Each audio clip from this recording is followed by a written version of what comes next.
Bismillahirrahmanirrahim. Assalamualaikum warahmatullahi wabarakatuh.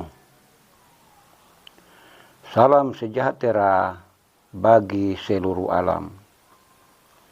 Semoga kita semua sehat selalu dan dalam lindungan Allah, Tuhan yang Maha Kuasa.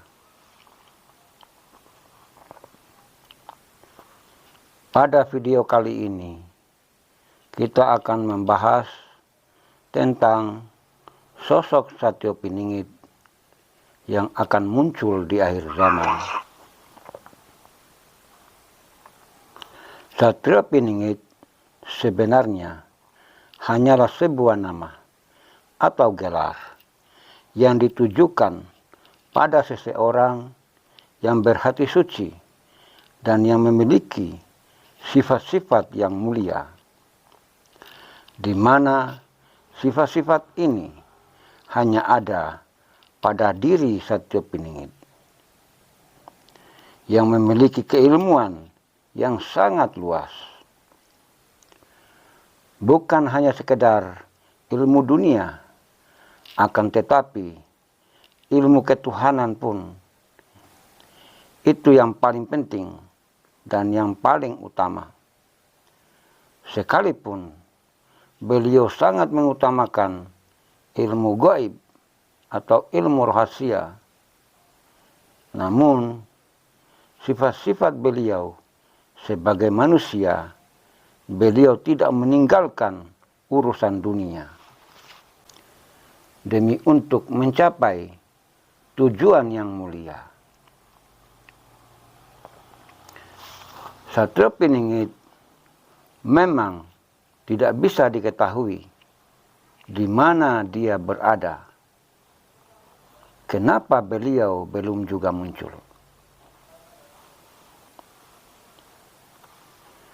Beliau belum muncul dikarenakan masih dipersiapkan.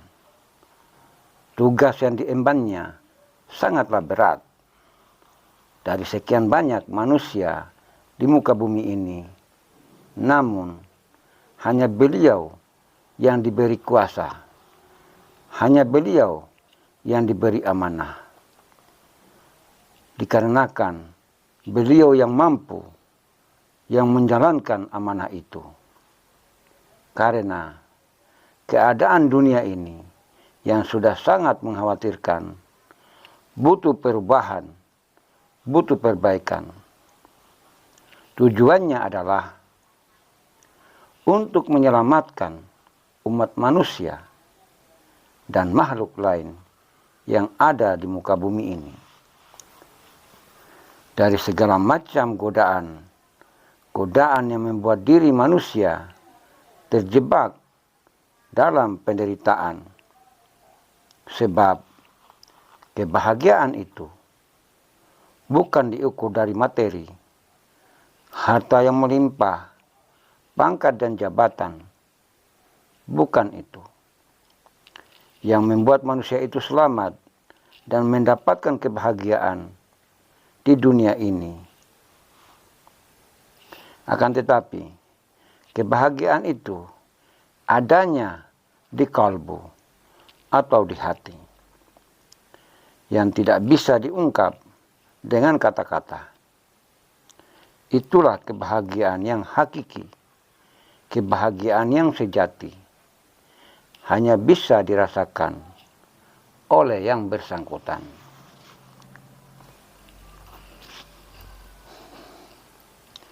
Dengan adanya berbagai macam kejadian atau fenomena-fenomena alam yang terjadi di berbagai tempat, itu adalah pesan dari semesta bahwa cepat atau lambat pemimpin akhir zaman yang ditunggu-tunggu, yang bernama Satyo Piningit itu akan dimunculkan. Melalui proses semesta, beliau akan muncul. Tentu atas kehendak Allah, Tuhan yang Maha Kuasa. Apapun yang kita miliki, apapun ilmu yang kita ketahui, itu tidak sebanding, tidak bisa mengimbangi ilmu pengetahuan yang dimiliki oleh beliau. Beliau sebagai orang yang memiliki pengetahuan yang sangat luas, di mana di dalam dirinya terdapat ilmu-ilmu rahasia yang tidak dapat dijangkau oleh siapapun. Itulah kelebihan beliau, sehingga beliau diberi kuasa oleh Allah, Tuhan semesta alam. Dunia ini dan apa yang ada di dalamnya diibaratkan sebuah bangunan yang sudah semakin kumuh atau yang sudah tua. Maka bangunan tersebut butuh perbaikan. Yang bisa memperbaiki itu hanyalah sang pilihan, yaitu Satrio Piningit. Dikarenakan dengan keutamaan-keutamaan yang beliau miliki.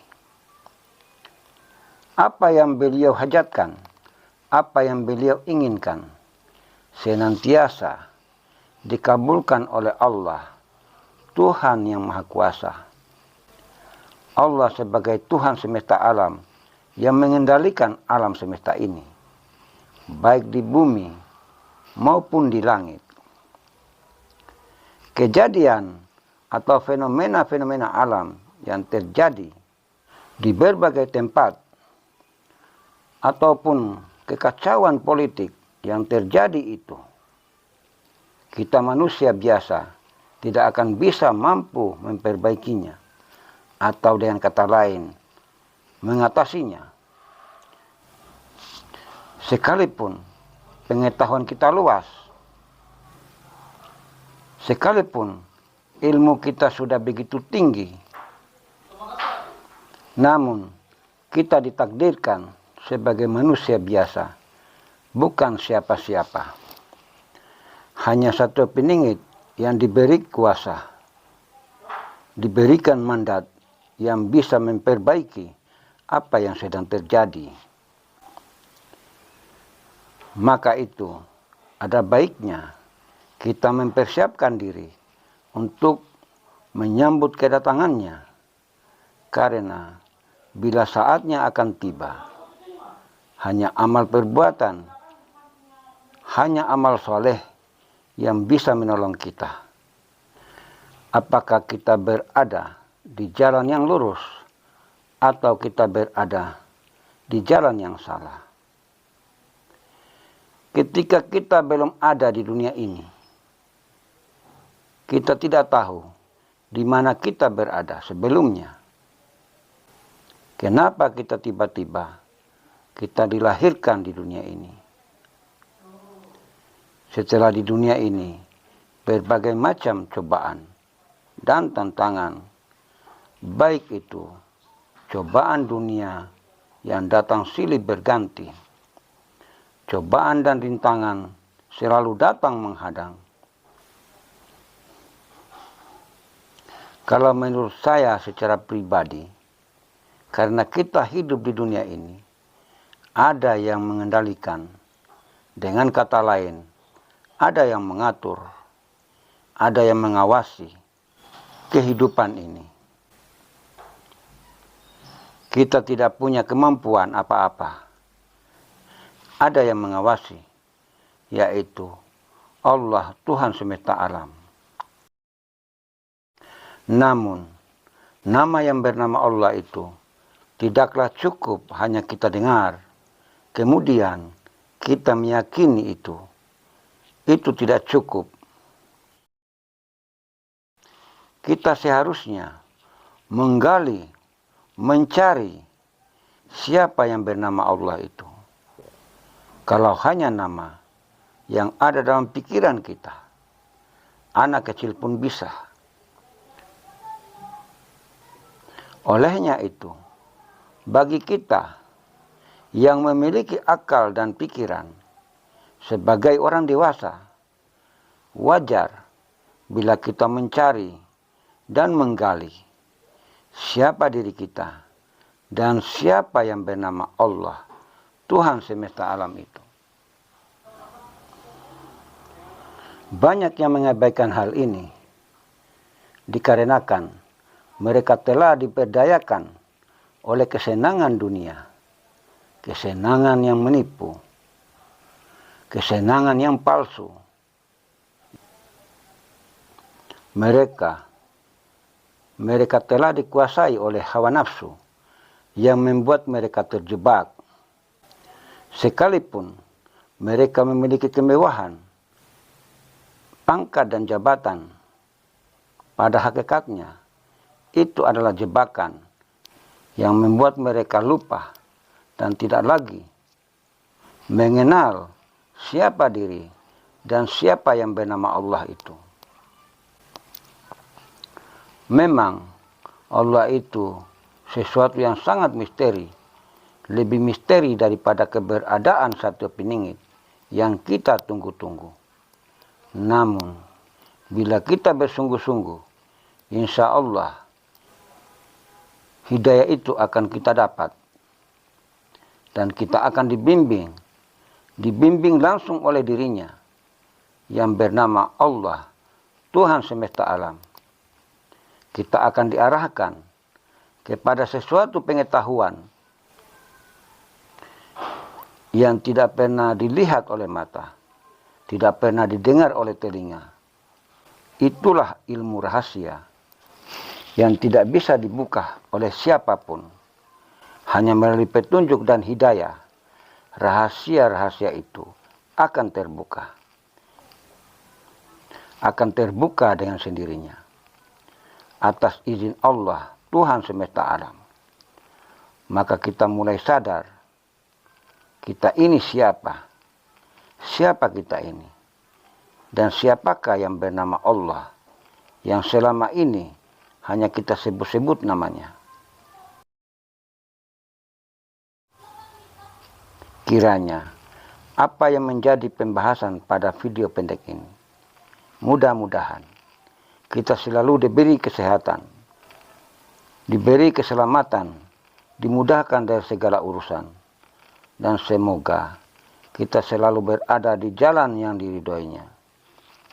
Demikian, bila bermanfaat disimpan, dan bila tidak lupakan, karena kebenaran yang hakiki itu hanyalah milik Allah, Tuhan.